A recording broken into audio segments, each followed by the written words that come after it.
Assalamualaikum anak soleh soleha Ustazah.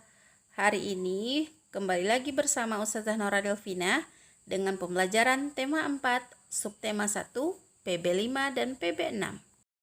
Sebelum belajar, kita akan awali dengan berdoa terlebih dahulu. Rabbi zidni ilman warzuqni fahman.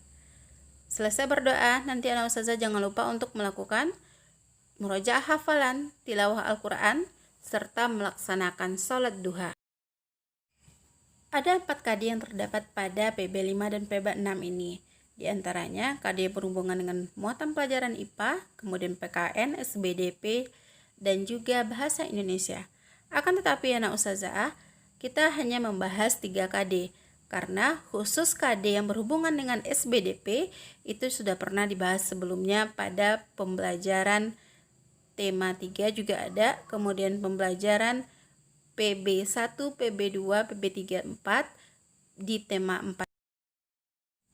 Sekarang anak soleh soleha Ustazah, silahkan lihat tujuan pembelajaran kita pada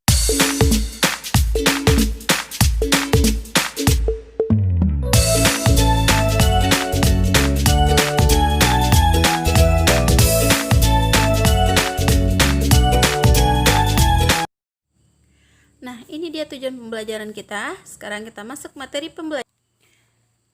Manfaat kesehatan bagi manusia. Kesehatan ini sangat bermanfaat karena membuat kita itu menghargai hidup. Kesehatan ini banyak manfaatnya, baik secara langsung maupun tidak langsung. Sekarang kita lihat yang pertama, adapun manfaat kesehatan secara langsung adalah di antaranya kita dapat melakukan kegiatan sehari-hari, tentunya dengan semangat tanpa ada gangguan. Oleh karena itu, kita patut bersyukur kepada Allah yang telah memberikan hikmah dan nikmat kesehatan yang sangat berharga ini. Sekarang kita akan membahas lebih lanjut mengenai manfaat secara langsung. Adapun manfaatnya yang pertama adalah mengurangi pengeluaran.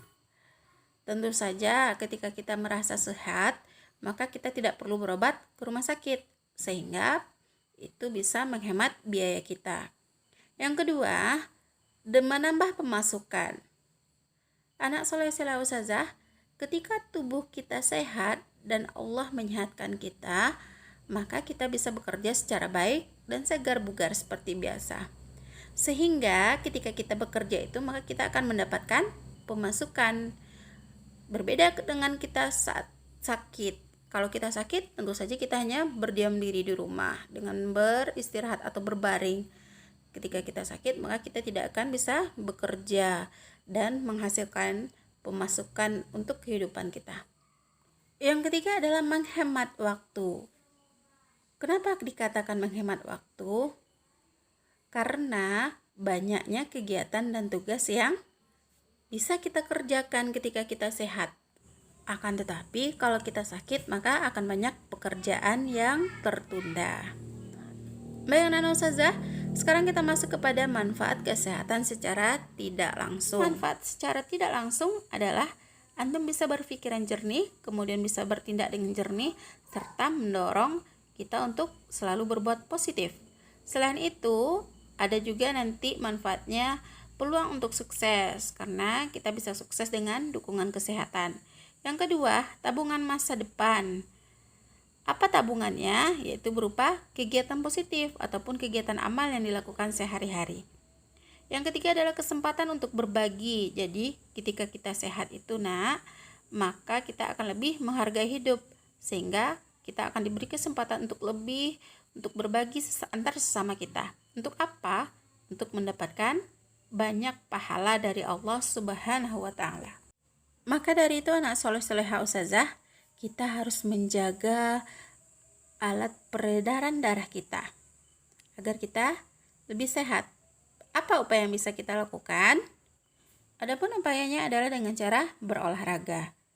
Kita bisa melakukan olahraga tersebut setiap 30 menit setiap hari. Ini dilakukan secara kontinu agar aliran darah kita menjadi lancar. Selain itu, untuk menjaga kebugaran dan kesehatan jantung ini, anak Ustazah bisa juga melakukan nanti olahraganya yang bernama pencak silat. Antum bisa lihat di buku tema yang dilakukan oleh Beni. Setelah itu, manusia itu tidak selalu bugar dan setiap saat. manusia pasti pernah merasa lelah dan capek. Kenapa? Karena banyak pekerjaan, kurang makan makanan bergizi, dan kurang berolahraga. Sebagai manusia, kita perlu mengendorkan pikiran. Bagaimana caranya, nak? Salah satunya, anak soleh ustazah bisa bermain pantun. Pantun ini adalah karya yang dapat menghibur sekaligus menegur. Karena pantun adalah ungkapan perasaan dan pikiran. Seperti yang pernah dijelaskan sebelumnya pengertian dari pantun tersebut. Dan pantun terdiri atas apa saja yang sudah kita pelajari, nak? Atas sampiran dan isi. Sebelumnya juga sudah pernah dibahas berdasarkan usia atau berdasarkan siklus. Pantun dibedakan menjadi berapa? Menjadi 3. Yang pertama adalah pantun anak-anak. Apa itu pantun anak-anak? Pantun yang memiliki kaitan dengan masa kanak-kanak, yang menggambarkan makna sukacita maupun duka cita. Selanjutnya yang kedua, pantun berdasarkan usia itu adalah pantun orang muda, yaitu pantun mengenai kehidupan masa muda, yang bisa bermakna perkenalan, kemudian ada perasaan kasih sayang, iba, iri, dan nasib. Sedangkan yang ketiga adalah pantun orang tua, pantun mengenai orang tua, mengenai adat budaya, agama, dan nasihat. Selanjutnya kita bahas mengenai pantun berdasarkan isinya. Pantun berdasarkan isinya ini ada juga beberapa macam. Yang pertama adalah pantun jenaka, berisi hal-hal lucu dan menarik. Kemudian yang kedua, pantun nasihat adalah pantun yang berisi nasihat dengan tujuan mendidik dan memberikan nasihat moral, budi pekerti, dan lainnya. Yang ketiga adalah pantun teka-teki. Ini berisi tentang teka-teki dan pendengar atau pembaca diberi kesempatan untuk menjawab atau membalas teka-teki pantun tersebut. Yang keempat adalah pantun kiasan. Pantun kiasan ini berisi tentang perumpamaan atau ibarat. Biasanya digunakan untuk menyampaikan suatu hal secara tersirat. Anak soleh ustazah, sekarang antum bisa perhatikan contoh pantun berikut. Menjunjung tinggi nilai martabat agar menjadi orang beradab. Apabila berani berbuat, juga harus bertanggung jawab. Datang ombak bergelombang, membawa tanya di dalam duka. Jika tanggung jawab telah hilang, rusaklah negara dan dunia. Nah, ini dia anak soleh ustazah, pantun mengenai nasihat tentang bertanggung jawab. Sekarang kita lihat mengenai tanggung jawab anak ustazah di dalam kehidupan masyarakat. Adapun tanggung jawab kita di dalam kehidupan masyarakat, yang pertama adalah berpartisipasi dalam kegiatan gotong royong di masyarakat. Jadi kalau ada orang melakukan gotong royong, kita harus mengikutinya. Kemudian ikut serta dalam memberikan bantuan bagi korban bencana.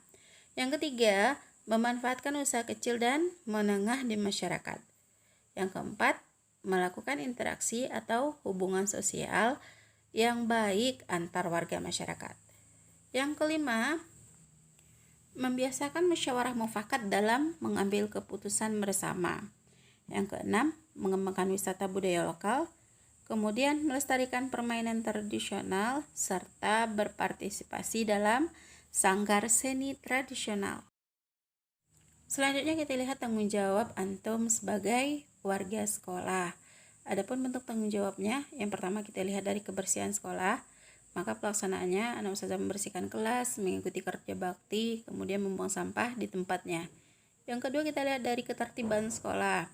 Dalam bentuk pelaksanaan tanggung jawabnya adalah antum datang tepat waktu ke sekolah, mengikuti kegiatan belajar dengan tenang, serta memakai seragam sekolah. Yang ketiga kita lihat dari keamanan sekolah. Anak ustazah bisa melaksanakannya dengan menaati aturan sekolah, waspada terhadap orang yang mencurigakan yang masuk ke lingkungan sekolah. Selanjutnya yang keempat, bentuk tanggung jawab pada keindahan sekolah.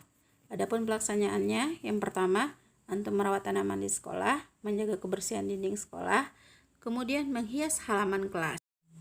Yang terakhir, bentuk tanggung jawab sebagai warga sekolah pada kekeluargaan sekolah. Adapun pelaksanaannya, berteman tanpa membeda-bedakan, membantu teman yang membutuhkan, serta bersikap sopan kepada semua warga sekolah. Demikianlah materi kita pada hari ini. Saya doakan semoga antum bisa memahaminya dengan baik. Kita tutup pelajaran kita dengan mengucapkan doa kafaratul majelis. Subhanakallahumma wa bihamdika asyhadu an la ilaha illa anta astaghfiruka wa atubu ilaih. Assalamualaikum warahmatullahi wabarakatuh.